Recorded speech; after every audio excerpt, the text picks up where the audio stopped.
Well, hello again, brothers and sisters in Christ. Pastor Mike here. Welcome to our midweek meditation as we look toward the end of August, August 29th. Yeah, so I don't know about you, but this week has been busy. Thursday, our Yorkville kiddos go back to school.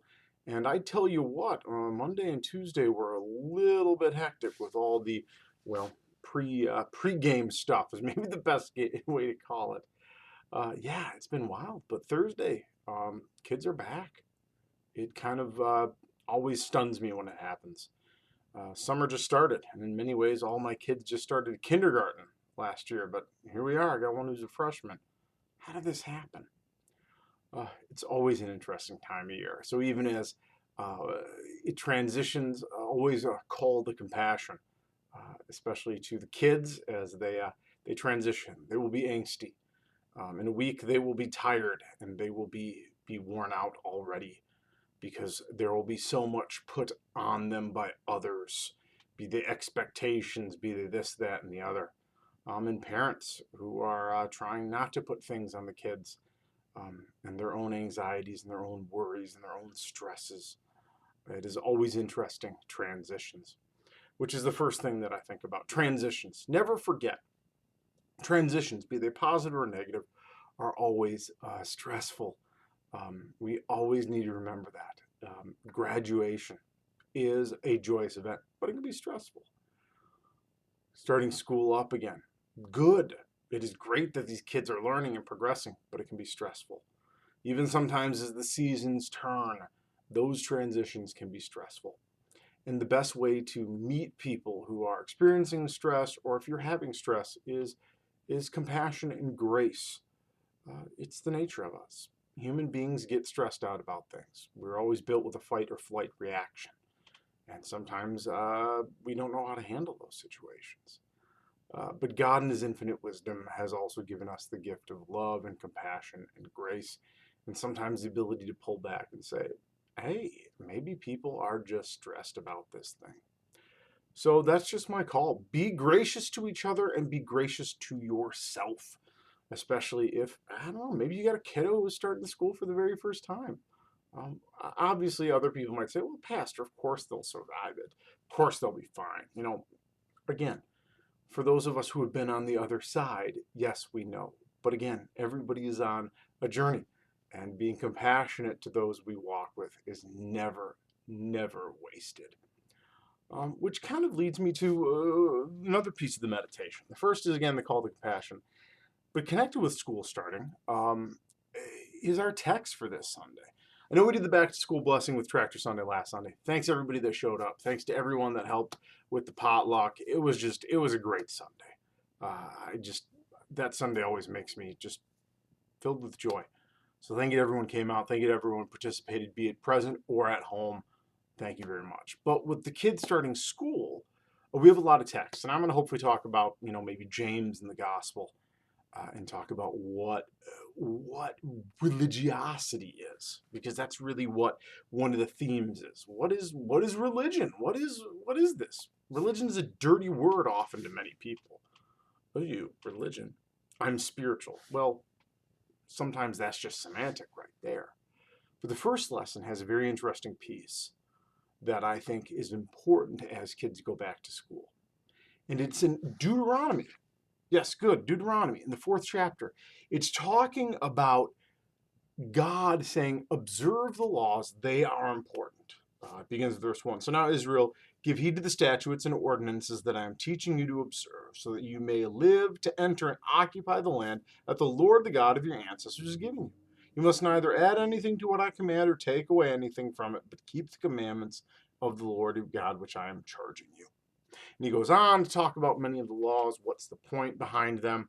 But then in this final verse for this Sunday, in about verse 9, but take care and watch yourselves closely, so as neither to forget the things that your eyes have seen, nor let them slip from your mind all the days of your life. Make them known to your children and your children's children. Verse 9 is fascinating. I'm not going to get into what is the purpose of the law, what is our relationship to the law, but the two things that verse 9 does, I think, are important. It reminds the people of Israel, but take care and watch yourselves closely. Neither forget the things that your eyes have seen, nor let this slip from your mind all the days of your life. What is God encouraging? He's encouraged people to remember what God has done. Over and over and over again, God has proven to be trustworthy.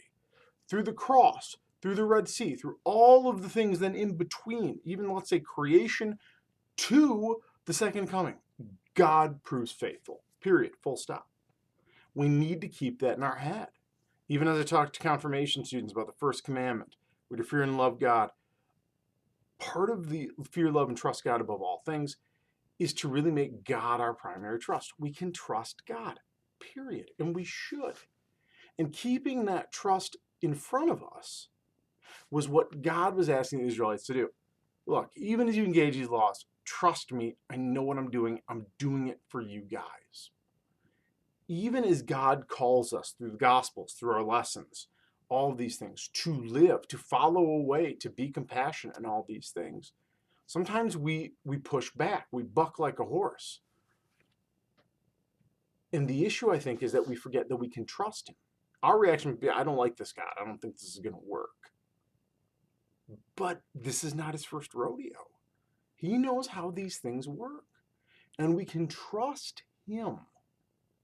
That is, I think, one of the great pieces of this Deuteronomy lesson. God is worth trusting. So when we are called, especially some of the stuff in the second lesson in the gospel, people sometimes say, oh, whoa. We can trust him and know that it's good. Even when our instincts are like, God, I want to be frustrated with my neighbor.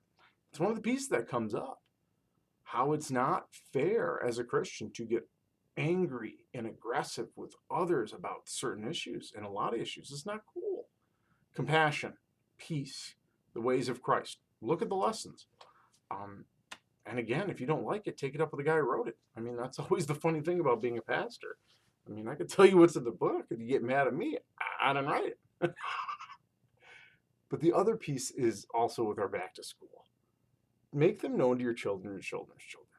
Even with all these things, the things that we teach to our children are important, and we model to them.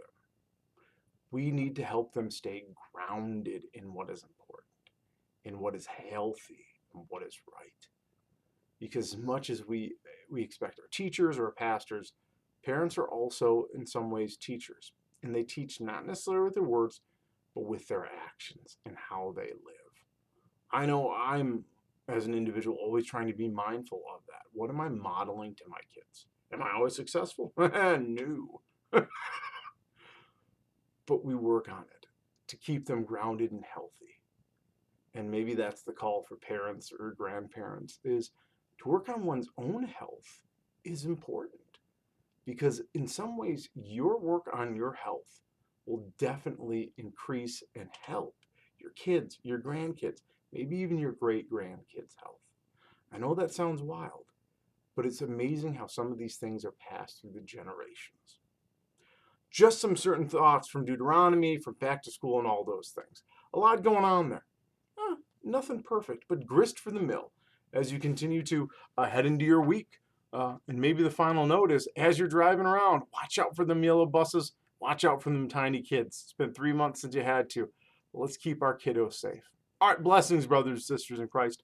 Talk to you again soon. Bye now.